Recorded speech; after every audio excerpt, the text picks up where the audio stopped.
Bonjour et bienvenue dans cette nouvelle journée du calendrier de l'Avent de l'ECI. Alors j'espère que vous viviez une très belle expérience dans le cadre de ce calendrier de l'Avent. Je suis Patricia, fondatrice de l'ECI et aujourd'hui je vous propose un regard différent sur la notion de naïveté. Alors certains d'entre vous l'ont déjà écouté, mais là je vous propose de revenir sur un podcast que j'ai fait sur ce sujet qui m'est cher, la naïveté, pour un peu changer de regard sur ce qu'est la naïveté. Souvent c'est perçu comme une faiblesse et dans ce podcast j'ai amené un autre regard et donc je vous mets le lien sur la page de cette journée pour que vous puissiez l'écouter et ensuite que vous puissiez revenir sur ce questionnement qu'on va avoir ensemble sur la naïveté. Ça y est, vous êtes revenu. Donc là, je considère que vous avez mis pause, que vous l'avez écouté, que vous êtes revenu, ou alors que vous l'avez déjà écouté et on continue. Donc déjà, je vais vous donner 2-3 pistes déjà pour comprendre qu'est-ce que c'est que, selon moi, un moment de naïveté. Je vais vous demander parce que je vais vous demander d'identifier des moments de naïveté dans votre vie. Donc, un moment de naïveté, qu'est-ce que c'est? Pour moi, c'est un moment où vous avez agi de façon assez instinctive sur la base d'une envie. Donc, j'ai envie de faire quelque chose, je crois en quelque chose alors que les autres n'y croient pas forcément et je suis mon intuition, j'y vais, j'agis. J'ai envie par exemple, je suis dans la finance depuis un certain nombre ou un nombre certain d'années, je me relance en tant qu'entrepreneur alors que j'ai aucune expérience, et ben là j'ai agi avec un grand instinct et avec naïveté. Et pourquoi naïveté? Parce que les gens qui se disent pas naïfs, c'est-à-dire lucides, auraient considéré qu'il y avait beaucoup trop de risques, surtout en prenant tout l'ensemble de ma situation, à prendre cette décision-là à ce moment-là. Sauf que dans notre société, quand on vous dit que vous êtes naïf, c'est plutôt négatif. Donc moi, j'ai vraiment envie de changer ce truc-là, parce que c'est pas vrai du tout. Donc c'est un moment où vous avez cru en quelque chose, en vous-même, en quelqu'un, alors même que les signaux, on va dire, rationnels, n'allaient pas dans cette direction-là. C'est à un moment donné où vous êtes senti super optimiste, vous êtes senti en grande confiance et vous avez agi. Les plus sceptiques diraient que c'est dans ces moments-là que vous êtes déçus, mais c'est pas forcément vrai, vous allez voir. Et c'est une situation où vous avez agi sans forcément vous attarder sur toutes les conséquences possibles, sur tous les cas de figure possibles, parce que en fait, vous avez été porté par une impulsion, par l'instinct, par une émotion positive. Donc, je vous demande d'identifier plusieurs moments, mettez pause, hein, identifiez plusieurs moments comme ça dans votre vie, votre vie, on va juste se concentrer sur 2024. Donc, vos moments de naïveté sur 2024. Prenez-en 1, 2, 3. Si vous en avez 3, c'est top. Si vous en avez qu'un, c'est top aussi, en fait. Vous l'avez compris, je ne suis pas la plus sévère sur les injonctions de quantité. Donc, vous allez repenser à ces moments de naïveté et me dire ce qui s'est passé exactement. Donc, qu'est-ce qui s'est passé exactement dans ces moments de naïveté? Donc, j'ai eu envie de telle chose, pour telle raison, voilà ce que j'ai fait, voilà les décisions que j'ai pu prendre, et voilà la situation telle qu'elle a été à ce moment-là. En quoi est-ce que tu croyais ou espérais à ce moment-là? Donc, si je reprends mon exemple de tout à l'heure, pour vous le dérouler encore une fois, au moment où je deviens entrepreneur, j'espère jouer avec mes règles. J'espère avoir une vie professionnelle qui a du sens, qui me respecte, qui me ressemble, et je veux surtout jouer avec mes propres règles. Arrêter de me confronter au monde en essayant d'intégrer des règles qui ne sont pas les miennes, un fonctionnement qui n'est pas le mien, un rythme qui n'est pas le mien, des objectifs qui ne sont même pas les miens. Donc c'est ça mon espoir à ce moment-là, la liberté.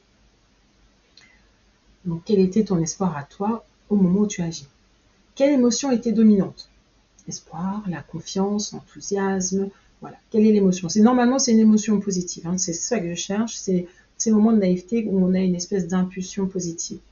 Donc moi, c'était vraiment l'espoir. Alors, maintenant, ce moment de naïveté, qu'est-ce qu'il va dire de nous? Qu'est-ce qu'il dit de moi? Pourquoi est-ce que j'ai fait preuve de naïveté à ce moment-là de ma vie? Donc, pareil pour toi, pourquoi est-ce que tu as fait preuve de naïveté dans cette situation-là?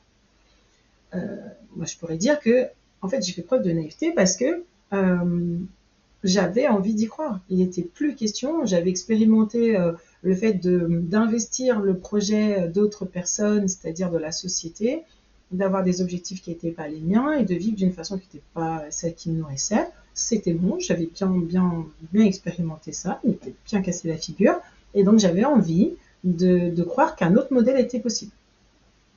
Et donc, comme je ne l'avais pas sous les yeux, il fallait que je sois naïve. Donc, j'ai voulu le construire. La question suivante, c'est qu'est-ce qui était important à ce moment-là, ou de quoi est-ce que j'étais convaincue à ce moment-là.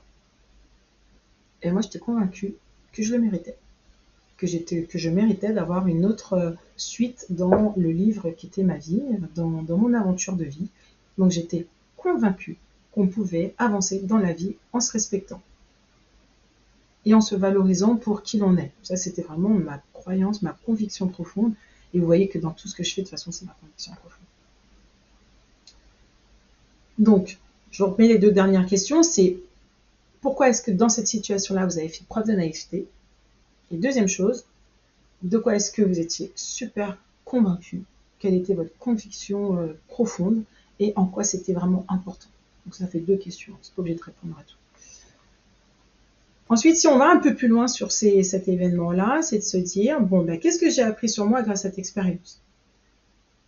Si je continue à dérouler le fil de mon truc, hein, c'est que ce que j'ai appris sur moi en me lançant dans l'entrepreneuriat, c'est qu'en fait, je ne connaissais pas mes limites. Ça a été l'apprentissage numéro 1, c'est que comme je l'ai accompli et que j'étais pas sûre de pouvoir l'accomplir, donc ça m'a prouvé le fait que je ne connais pas mes limites.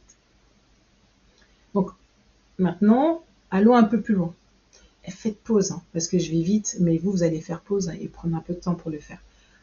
En quoi cette naïveté peut devenir une force, un élan d'intuition dans votre capacité, j'ai envie de dire, à espérer.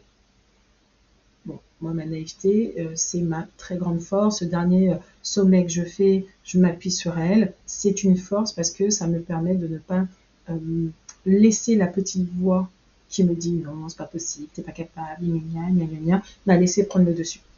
Donc ma naïveté, c'est vraiment ma force et mon énergie d'action. C'est mon radar d'intuition. Et dernière question pour vous, comment est-ce que je peux utiliser cette qualité de façon beaucoup plus consciente? Donc vous voyez, moi quand j'en parle, vous voyez, la naïveté c'est quelque chose qui est intégré, je sais que ça fait partie de moi. Avant, quand j'étais plus jeune, c'était dit comme étant un défaut. Aujourd'hui, je sais que c'est ma plus grande force. Ma plus grande. Donc, comment est-ce que j'utilise consciemment? Quand je me lance volontairement naïvement. J'arrête de me poser 15 milliards de questions inutiles. Ça ne veut pas dire que je m'en pose aucune. Donc toi, comment est-ce qu'à l'avenir, tu pourrais utiliser cette naïveté de façon beaucoup plus consciente et en faire un allié, voire une boussole? Donc, comme je le dis dans le podcast, et vous voyez, ça fait un peu le pont là, la naïveté, quelque part, c'est pas une faiblesse, c'est pas quelque chose de négatif qui parle négativement d'une personne. Au contraire, les plus grands inventeurs, créateurs, les personnes qui ont innové, les personnes qui innovent sont des personnes naïves. Parce que du coup, elles croient en quelque chose et elles y vont. Et je pense qu'on a tous ça en nous, cette naïveté, mais qu'elle est plutôt bridée. Donc j'ai envie de la réveiller un petit peu, cette naïveté. Et une citation qui existe, que j'aime beaucoup, qui dit ils ne savaient pas que c'était impossible, alors ils l'ont fait. Ça, pour moi, c'est une citation qui est c'est Oscar Wilde, je crois, mais je suis pas sûre. C'est pour moi une ode à la naïveté. Et pour moi, ceux qui osent croire à l'impossible sont souvent ceux qui transforment les choses. C'est ceux qui agissent. Ceux qui vous disent non, mais t'as pas pensé à ci, et ça, ben, eux sont dans l'inaction. Et souvent sont ceux qui sont confortés dans leur inaction et dont votre action pourrait être un spotlight sur leur inaction. Donc, restez dans votre naïveté, faites ce que vous avez à faire, sécurisez ce qui doit l'être, mais pas tout. Alors, je vous invite à ne pas juger cette naïveté, à l'accueillir comme une opportunité d'apprentissage et de connexion à votre humanité, en fait. À bientôt!